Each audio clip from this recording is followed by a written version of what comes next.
is, let's say for Black women, talking about International Women's Day cannot be separated, of course, from Blackness. Yet for the experience of some Black men or men of color within organizations, it's kind of like, can we just sort the race thing out and then we can get to the gender thing, right?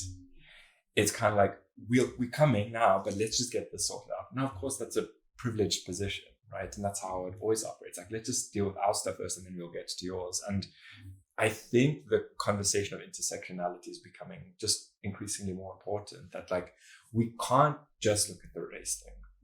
We can't just look at this gender thing. Like, we have to understand that these things are interconnected. So your experience, let's say, as a man of color is valid in terms of your oppression within the space and your internalized oppression, but like, so too is your privilege. And how do we hold that complexity? So I think the South African conversation is evolving to bring in some of those nuances, like holding both privilege and oppression at the same time. Wow, that's a real thing. Ooh, that's uncomfortable, right? Yeah, that is. Let's talk about that. Yeah, Let's talk about that. And you feel like the intersectional conversation, particularly with people who hold multiple layered, both and, you know, would you say that there's more insecurity about talking to privilege? Sure.